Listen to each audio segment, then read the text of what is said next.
Hi guys, welcome to our channel Telugu audio stories with Maithri. నా channel ని తప్పకుండా subscribe చేసుకోండి. తప్పకుండా లైక్ చేయండి, షేర్ చేయండి అండ్ హైప్ ఇవ్వండి. నా ఇష్టసఖి పార్ట్ 116. ఇక లేట్ చేయకుండా స్టోరీలోకి వెళ్ళిపోదాం. ఏం జరిగిందో తర్వాత విషయం మమ్మీ. అన్ని క్లియర్ గా తర్వాత చెప్తాను. ముందు లాయర్ని కలవాలి. నాకు డివోర్స్ కావాలి. తను నాకు వద్దు మమ్మీ. తన ఫేస్ నేను చూడాలి అనుకోవడం లేదు అంటూ గట్టిగా అరుస్తున్నాడు వైభవ్. పైగా ఎప్పుడూ లేనిది అతని కళ్ళల్లో వాటర్. అది చూసి ఇక ఊరుకోలేకపోయింది పద్మజ. ఏంటండి ఈ పనులు? మీరు వెనుక నుంచి వచ్చారా? అబ్బా, నా గురించి దీపిక ఏమనుకుంటుంది?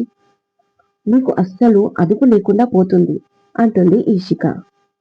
దానికి కారణం నువ్వే అంటూ ఆమెను 2 చేతుల్లో లిఫ్ట్ చేస్తాడు దేవాంశ్. ఇంత త్వరగా ఎందుకు వచ్చారు? అంది 2 చేతులతో అతని మెడని చుట్టేసి. నీకోసమే అని దేవాంశ్ అనగానే, నేనిక్కడికి వెళ్తున్నాను, ఇంట్లోనే కదా ఉండేది అంది ఆమె. ఆమెను తీసుకెళ్లి బెడ్ పైన దింపి, మరి ఇక్కడ కూడా మీరు ఎప్పుడు ఉంటారని, ఇక మిమ్మల్ని చూడకుండా ఉండగలనా ఏంటి అంటూ తన హార్ట్ ని చూపించాడు దేవాంశ్. అతని మాటకి మురిసిపోయింది ఈషిక. వెంటనే అతను తన కోట్ విప్పేసి రిలాక్స్ గా ఆమె పక్కన కూర్చొని, I miss you so much అన్నాడు చెవి దగ్గర గుసగుసగా. మీ టూ అంటూ 2 చేతులతో అతన్ని చుట్టేసుకుంది. వెంటనే ఆమెని తన వైపు లాక్కొని గట్టిగా హక్ చేసుకుంటూ వెనక్కి వాలిపోయాడు. అతని ఎదపై పడుకొని, మీరు చాలా హ్యాండ్సమ్ గా ఉన్నారు ఈరోజు అంటుంది చెంపపై చెయ్యి వేసి. మరి నిన్న అని అడిగాడు దేవాంశ్. ఎప్పుడు బాగుంటారు అంది ప్రేమగా. నీకంటేనా అని కళ్ళెగిరేసి అడిగాడు దేవాంశ్. మీరు నాకంటే చాలా ఎక్కువ అని ఇషిక అనగానే, you mean my body weight? ఒక్క రోజుకి కంప్లైంట్ అయితే ఎలా ఇస్తా? ఇంకా రోజు ఇదే కదా అన్నాడు దేవాంశ్. అలా అనగానే, ఒక్క మాటకి ఎన్ని మాటల్లో మాట్లాడతారు మీరు? మా మాటకి మీనింగ్ అదా అని అడిగింది కళ్ళలోకి చూస్తూ. ఏమో మరి, ఆడవాళ్ళ మాటలకు అర్థాలే వేరులే అని పవన్ కళ్యాణ్ ఒక సాంగ్ పాడితే విన్నాను. అలాగే వెంకటేష్ కూడా ఒక మూవీ తీశాడు అన్నాడు దేవాంశ్. అబ్బో, మూవీ నాలెడ్జ్ బాగానే ఉందే మీకు. ఆ మాటకొస్తే, వీళ్ళిద్దరూ కాదు, ఎప్పుడో మీరు నేను పుట్టక ముందు మన అమ్మమ్మల కాలంలో సీనియర్ ఎన్టీఆర్ చెప్పాడు అంది ఈషిక. ఎవరికి చెప్పాడు? మీ అమ్మమ్మక అని అడిగాడు నవ్వుతూ దేవాంశ్. ఎవరు చెప్తేనే? మీరైతే నమ్మారు కదా. సరే, నేను మీకోసం ఏదైనా స్నాక్స్ తీసుకొస్తాను అంటూ ఈషిక లేవబోయింది. కానీ కదలనిస్తే కదా. లంచ్ టైం ఇంకా అవ్వలేదు కదా అని దేవాంశ్ అనగానే, కానీ మీకు ఇష్టమైన ఫుడ్ ప్రిపేర్ చెయ్యాలి కదా అంటుంది ఈషిక అతన్ని ఇరిటేట్ చేస్తూ. అక్కర్లేదు, అది ఎవరైనా చేస్తారు. ప్రస్తుతం నాకు మీరే కావాలి అన్నాడు దేవాంశ్. వెంటనే అతన్ని కవ్విస్తూ ఎందుకు అని అడిగింది. నైట్ డ్యూటీ నైట్ చేస్తారు, మరి డే డ్యూటీ డేలో చేయాలి కదా అంటూ ఆమె పైటచాటు తన చెయ్యిని పోనిస్తూ అన్నాడు దేవాంశ్. ఆ స్పర్శకి ఆమె ఒంట్లో వైబ్రేషన్స్ వస్తుంటే, నో అంది మత్తుగా ఈషిక. అతని మాయలో పడిపోయింది. మరి చెప్పాను కదా, ఆడవాళ్ల మాటలకు అర్థాలు వేరని అంటూ ఆమెను వెలికిలా పడుకోబెట్టి ఆమె పైన చీరాడు దేవాంశ్. అప్పటికే అతని చేతులకు పని చెప్పడంతో వాటి పని అవి చేస్తున్నాయి. మత్తుగా ములిగింది ఈషిక నవ్వుతూ. పరచంతో కళ్ళు మూసుకున్న ఆమె కళ్ళ నుంచి మొదలుపెట్టి ఒక్కో ముద్దు పెట్టుకుంటూ కిందికి వచ్చి తన పెదాలతో ఆమె పెదాలపై స్మూత్ గా టచ్ చేస్తూ రుచి చూశాడు. ఇక ఇషిక ఒంట్లోంచి వేడి ఆవేర్లు ఒక్కసారిగా బర్న్ అయ్యాయి. ఆమెకు తెలియకుండానే అతన్ని అల్లుకుపోయింది. మర్యాదగా ఏం జరిగిందో, ఎలా జరిగిందో చెప్పండి సోమేష్ శర్మ.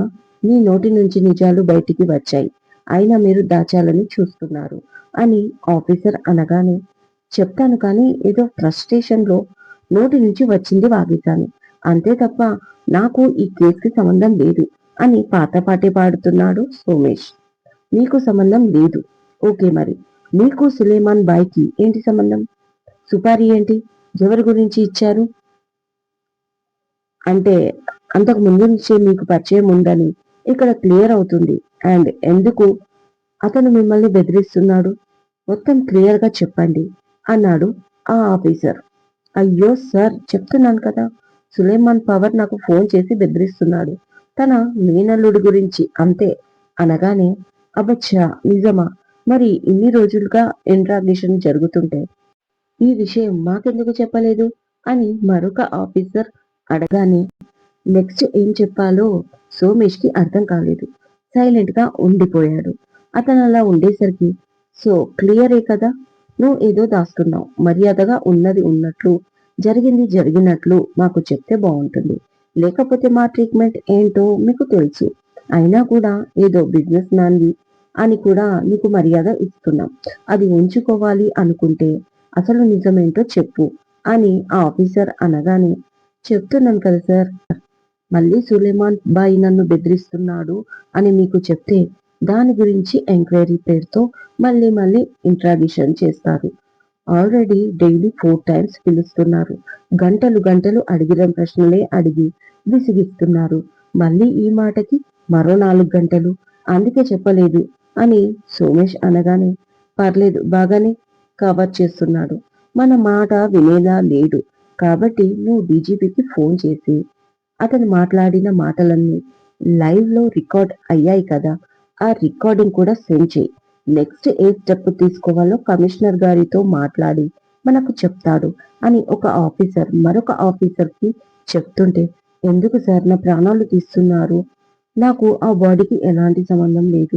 అసలు ఈ పోలీస్ ఇంట్రాగేషన్ అంటే జనాలు ఎందుకే భయపడతారు అనగానే, షడప్, నువ్వు మాకు డ్యూటీ నేర్పించకు. ముందు ఈ కేసు నుంచి అయితే నువ్వు బయటపడడానికి ఆలోచించు. నాకు తెలిసి మొత్తం లాక్ అయిపోయావు నువ్వు అని ఆఫీసర్ అనగానే సోమేష్ గుండెలో రైళ్లు పరిగెత్తాయి. ఏది జరగకూడదు అనుకున్నాను, అది జరుగుతుంది. నెక్స్ట్ ఏం చేయాలిరా బాబు అని తల పట్టుకున్నాడు సోమేష్. అప్పుడే మరొక ఆఫీసర్ పరిగెత్తుకుంటూ వచ్చి, సార్ ఒకసారి ఫ్లాష్ న్యూస్ చూడండి అన్నాడు. మళ్ళీ ఏంటి? ఏదైనా కొత్త కేసా? అదే అయ్యుంటుంది. మాకు చాలా అర్జెంట్ వర్క్ ఉంది. ఈ డీజీపీ సారేమో ఫోన్ లిఫ్ట్ చేయట్లేదు అన్నాడు ఒక పక్క ఫోన్ డయల్ చేస్తూనే విసుగుగా.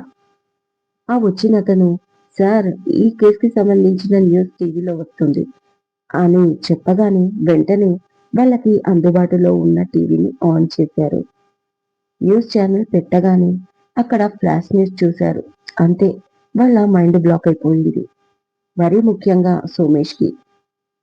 స్విమ్మింగ్ పూల్ దగ్గరికి జ్యూస్ తీసుకురమ్మని ఆర్డర్ రావడంతో ఒక పెద్ద జగ్గులో జ్యూసు ఇంకా ఎంటీ గ్లాసెస్ ట్రేలో పెట్టుకొని తీసుకొని వచ్చాడు రసగుల్లా. అక్కడికి వెళ్తే రాకీ స్విమ్మింగ్ చేస్తూ ఉంటాడు. ఆ పక్కన బుజ్జి, మరో పక్కన ఒక ఆజానుబాహుడు హాయిగా నిద్రపోతున్నాడు. వాళ్ళిద్దరిని చిరాకుగా చూస్తూ, రాకీ బాబు, మీకోసం జ్యూస్ రెడీగా ఉంది, వచ్చి తాగండి అన్నాడు రసగుల్లా ఎలియాస్ పరమానందం. అదేంటి, నేను ఆరెంజ్ జ్యూస్ తాగుతాను, నువ్వు పైనాపిల్ తీసుకొచ్చావు, నాకు వద్దు అన్నాడు రాకీ. అయ్యో నాకు తెలియదు కదా బాబు, సరే ఈసారి ఈ కాంప్రమైజ్ అయిపోయి ఈ జ్యూస్ తాగండి. నెక్స్ట్ ఎప్పుడు మీరు చెప్పినా ఆరెంజ్ జ్యూసే తీసుకువస్తా అని అతను అనగానే, అదేంటి, అడిగింది ఇవ్వాలి కానీ నువ్వు చెప్పింది ఎందుకు తాగుతాడు వాడు అని అడిగాడు బుజ్జి. మధ్యలో మీకెందుకు సార్, నేను ఆ బాబుని చూసుకుంటాను, ఇది మా సంగతి అన్నాడు చిరాకుగా రసగుల్లా. గూబ మీద ఒక్కటి కొట్టానంటే గులాబ్ జామున్ అయిపోతావు, అప్పుడు నిన్నందరూ జామున్ అని పిలవాల్సి వస్తుంది అన్నాడు బుజ్జి. ఫుల్ సైడ్ లాడ్జ్లో పడుకునే కుర్చీ అన్నమాట. అందులో పడుకున్న అతను నవ్వుతూ పరమానందంని చూస్తున్నాడు. ఇంకా చిరాకు వచ్చిన పరమానందం, ఆల్రెడీ నా ఆస్తిని, నా ఇల్లుని గుల్ల చేసి నన్ను రసగుల్లాని చేసేశారు. సరిపోలేదా సార్, ఇంకా గులాబ్ జామున్లు కూడా కావాలా మీకు అని కోపంగా ఇద్దరిని చూస్తూ అడిగాడు ట్రే పట్టుకొని. ఒరే దత్తు, నీకింకా కొవ్వు తగ్గలేదురా. వాడికి నువ్వు మామూలుగానే సమాధానం ఇస్తున్నావు, కానీ నీ చూపులు మాత్రం నాపైనే ఉన్నాయి. చింత చచ్చిన పులుపు చావలేదని ఒక సామెత. నీకు కరెక్ట్‌గా సరిపోతుంది రోయ్! అది సరే, ఇంతకీ ఇక్కడ వాతావరణం ఎలా ఉంది నీకు? నువ్వు అలవాటు పడ్డావా లేదా? అడిగాడు అతను. దాంతో పళ్ళు పటపటా కొరుకుతూ, నువ్వు చేసిన దారుణానికి అన్నీ అలవాటు చేసుకున్నాను కదరా! ఇంకా అలవాటు పడ్డావా లేదా అని పుండు పైన కారం చల్లుతున్నావా? ఎందుకు? ఇప్పుడు నీకు తృప్తిగా లేదా? ఎలా బతికినోన్ని, ఎంత పెద్ద కార్‌లల్లో తిరగడం, నాకే ఒకరు ఇలా జ్యూస్ తెచ్చి ఇచ్చేవాళ్ళు. కానీ నా బ్రతుకుని ఏం చేశావో చూడు. దత్తూ దత్తూ అని నన్ను దరిద్రుని చేశావు కదరా! నా ఉసురు నీకు తగులుతుంది అన్నాడు రసగుల్లా. ఎక్స్‌క్యూజ్ మీ సార్, ఇక్కడేం చేస్తున్నారు? అక్కడ మేడం వచ్చారు. వాళ్ళకి లంచ్ సర్వ్ చేయాలి. పదండి అంటుంది దీపిక ఎలియాస్ తమన్నా అగ్రవాల్. ఆ వస్తున్నా, చస్తున్నా. ఈడ బాబు జ్యూస్ ఇస్తున్నా కనిపించడం లేదా? అరిచాడు పరమానందం ఆమె పైన. అది కాదు సార్ అని దీపిక అనగానే, ఎరా దత్తు, డీలు మర్చిపోయావా? ఆ అమ్మాయి పైన అరిస్తే నీకు పనిష్మెంట్ డబుల్ అవుతుంది. మరి దానికి పెనాల్టీ వేశాననుకో, ఇక నీ జీవితాంతం ఇక్కడే ఇదే పనిలో గడిచిపోవాల్సి వస్తుంది. కాబట్టి కేర్ఫుల్ గా ప్రవర్తించు ఆమెతో అన్నాడు కోపంగా బుజ్జి. మధ్యలో మీకెందుకు సార్? మాకు మధ్య చాలా ఉంటాయి. దాదాపు 6 సంవత్సరాల నుంచి నేను ఈమెకు బాస్ని. తనకు జీతం ఇస్తున్నాను, అర్థమైందా? అని పరమానందం చిరాకుగా అనగానే, మీరు నాకు జీతం ఇస్తున్నారు. నేను ఊరికే తీసుకోవట్లేదు కదా సార్. నేను వర్క్ చేస్తున్నాను ప్రస్తుతం ఇక్కడ కూడా. నాకు అప్పగించిన వర్క్ కాబట్టి కాస్త కంట్రోల్గా ఉండండి రసగుల్లా గారు. అనవసరంగా నాకు కోపం తెప్పించకండి. బాబాకి జ్యూస్ నేను ఇస్తాను. వెళ్ళి మేడం సంగతి చూసుకోండి. వచ్చే టైం అయింది అంటుంది తమన్నా. రెడ్ కలర్ పైన బ్లూ కలర్ వర్క్ చేసిన టాప్, ఇంకా బ్లూ కలర్ జీన్స్ పైన షోల్డర్ల వరకు ఉన్న హెయిర్ ని హైపోని వేసి, ఒక చేతికి వాచ్, మరొక చేతికి బ్రేస్లెట్, లైట్ గా మేకప్ తో సింపుల్ గా క్యూట్ గా కనిపించింది దీపిక. మరి ఎవరి కంటికి కనిపించింది అనేది కదా మీ డౌట్? ఆల్రెడీ మన బుజ్జి ఒప్పుకోవట్లేదు కానీ కమిటెడే కాబట్టి ఆమెని అంత పరీక్షగా చూసింది బుజ్జి మాత్రం కాదు, జాన్ అబ్రహం. మరి చూసి ఊరుకుంటాడా? అసలే అతనికి నోటి దూలెక్కువ. వెంటనే, తమన్నా గారు మీకు పెళ్లి జరిగిందా అని అడిగాడు. లేదండి, అవ్వలేదు అంటుంది ఆమె. అవునా, మరి పిల్లలెంతమంది అడిగాడు. దాంతో ఆమె కోపంగా చూస్తూ, మీకు పిచ్చా? పెళ్లి కాలేదు అంటే పిల్లలు ఉన్నారా అని అడుగుతారేంటి? పెళ్లి కాకుండా పిల్లలు వస్తారా అని కోపంగా అడిగింది దీపిక. అయ్యో, అంత కోపం ఎందుకండి? వస్తారండి, మా అబ్రాడ్ లో వచ్చేస్తారు పిల్లలు. ఆ తర్వాత హ్యాపీగా పెళ్లి చేసుకుంటారు అన్నాడు. దాంతో ఆమె కోపంగా చూసింది. అయ్యో దీపిక గారు, సారీ, తమన్నా గారు, లోకానికి భయపడి పెళ్లి చేసుకుంటారు కానీ పిల్లలు పుట్టే ప్రాసెస్ వేరే ఉంటది. మీరు సైన్స్ లో వీక్ అనుకుంటా అన్నాడు పైకి లేచి కూర్చుంటూ జాన్. నువ్వు ఎక్కువ మాట్లాడితే నేను ఈషికా మేడంకి చెప్తాను, మైండ్ ఇట్ అంటూ అక్కడి నుంచి కోపంగా వెళ్ళిపోతుంది దీపిక. ఆమెని వెనక నుంచి చూస్తూ, ఏం రోయ్, ట్రై చేస్తున్నట్టున్నావు అని అడిగాడు బుజ్జి. మమ్మీ గోల చేస్తుంది పెళ్లి చేసుకోమని, అందుకే ఎలాగో ఖాళీగా ఉంది కదా అని. పాప చూస్తే కూడా బాగానే ఉందనిపించింది, అందుకే కొంచెం గోకుతున్నాను. పడుతుందంటావా అడిగాడు పక్క నుంచి డౌట్ఫుల్ గా జాన్. ఏమో నాకు తెలియదు అన్నాడు బుజ్జి. ఎలా తెలుస్తుంది? నీకు సైట్ వేస్తున్న పాపకి సైడ్ ఇస్తున్నావు కదా, ఇక నీకు తెలిసినట్టే, పట్టు అంటూ జ్యూస్ గ్లాస్ ఒకటి తీసి బుజ్జి చేతికి ఇచ్చి మరొకటి అతను తీసుకున్నాడు. పెళ్ళైతే ఈజీగా చేసుకోవచ్చురా. ఈ ప్రేమ ఉంది చూడు, దీనికే ముందు వెనక అన్ని చూసుకోవాలి. లేకపోతే కష్టం. ఎంతైనా జీవితాంతం కలిసి బ్రతకాల్సిన బంధం కదా. బాగా ఆచితూచి అడిగేయాలి. ఏ మాత్రం తేడా వచ్చినా బంధాలు తెగిపోతాయి అన్నాడు బుజ్జి. మరి పెద్దలు చూసిన సంబంధాలలో కూడా అప్పుడప్పుడు డివోర్స్ పేరుతో తెగిపోతుంది కదా, వాటి గురించి అడిగాడు జాన్. వాటికి ఒక ఆప్షన్ ఉంటుంది. జీవితంలో తొందరపడి ఏ డిసిషన్ తీసుకున్నా ఆ తీసుకున్న వాళ్ళకి పెద్దవాళ్ళు అలా కాదు ఇలా, ఇలా కాదు అలా అని అనుభవంతో కొంచెం చెప్తారు. ఆ ఫ్యామిలీని నిలబెట్టడానికి అన్ని విధాలా ప్రయత్నిస్తారు. అది అప్పుడు అర్థం కాకున్నా ముందు ముందు వాళ్ళకి అర్థమవుతుంది. కానీ తొందరపడి లవ్ మ్యారేజ్ చేసుకొని విడిపోయినప్పుడు కూడా తొందరపడ్డామేమో అని తర్వాత కాలంలో ఆలోచిస్తారు. అప్పుడు వాళ్ళ పరిస్థితి, ఇటు పుట్టింట్లో విలువ ఉండదు, తోడబుట్టిన వాళ్ళు చిన్న చూపు లేదంటే జాలి చూపులు. ఇక లోకం వెక్కిరించడానికి రెడీగా ఉంటుంది. అది చాలదన్నట్టు జీవితంలో తిరిగి చూసుకుంటే తన లైఫ్ లో ఒక మచ్చ తప్ప ఏమీ కనిపించదు.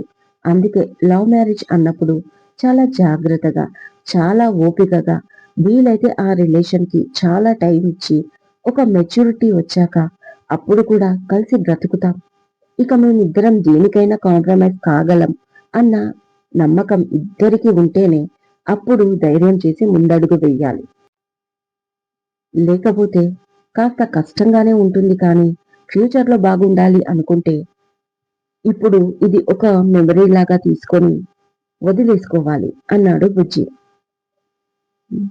పర్లేదు, ప్రేమించు పెళ్ళాడు అనే చాప్టర్ పైన మంచి రీసెర్చ్ చేసినట్టున్నావు. ఇంతకీ ఏమంటుంది మీ కృషి అని అడిగాడు జాన్. కృషి కాదు, కృషి.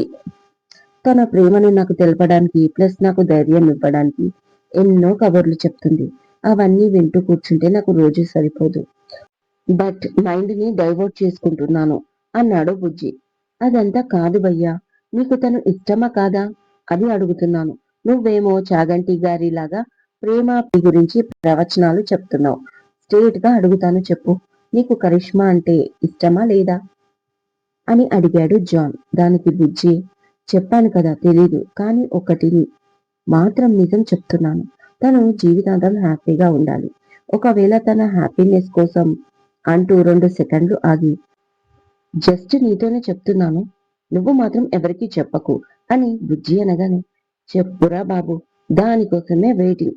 ఐటమ్ సాంగ్ లో ముంబై మోడల్ లాగా సగం చూపిస్తున్నావు, సగం చూపియట్లేదు అన్నాడు జాన్. దానికి బుజ్జి గట్టిగా నవ్వుతూ, నువ్వు పెద్ద ఏ సర్టిఫికెట్ కదా మరి అంటూ నవ్వి, కరిష్మా హ్యాపీనెస్ కోసం అవసరమైతే నా ప్రాణాలైనా ఇస్తాను.